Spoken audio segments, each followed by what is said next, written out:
ചക്കിട്ടടക്കം യുവരശ്മി ഗ്രന്ഥാലയത്തിന്റെ ജീവകാരുണ്യ പ്രവർത്തനങ്ങളുടെ ധനശേഖരണാർത്ഥം ഒരു അഡാർ വോളി നൈറ്റ് സംഘടിപ്പിച്ചു. വോളി നൈറ്റിൽ പ്രമുഖ ടീമുകൾ പങ്കെടുത്തു. ചക്കിട്ടടുക്കം യുവരശ്മി ഗ്രന്ഥാലയത്തിന്റെ ജീവകാരുണ്യ പ്രവർത്തനങ്ങളുടെ ധനശേഖരണാർത്ഥമാണ് ഒരു അഡാർ വോളി നൈറ്റ് സംഘടിപ്പിച്ചത്. വോളി നൈറ്റിൽ പ്രമുഖ ടീമുകൾ പങ്കെടുത്തു. ഒന്നാം സമ്മാനമായി 25,000 രൂപയും രണ്ടാം സമ്മാനമായി 20,000 രൂപയുമാണ് നൽകിയത്.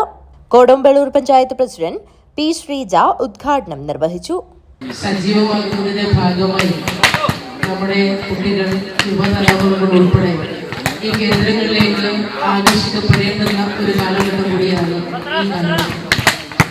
ചുറ്റുവട്ടങ്ങളിലെല്ലാം ലഹരിയുടെ ഉൾപ്പെടെയുള്ള വലിയ തോതിലുള്ള കുടിമുറുക്കിക്കൊണ്ടിരിക്കുന്ന ഒരു സമയത്ത് പ്രസിഡന്റ് കെ ബാലകൃഷ്ണൻ അധ്യക്ഷനായി. സെക്രട്ടറി കെ സുധാകരൻ സ്വാഗതം പറഞ്ഞു. Jini Binoy, P Gopi, T M Mathew, B K Suresh എന്നിവർ സംസാരിച്ചു. Yuvarashmi vice president K Kunhikannan നന്ദി അർപ്പിച്ച് സംസാരിച്ചു. News bureau, Rajapuram.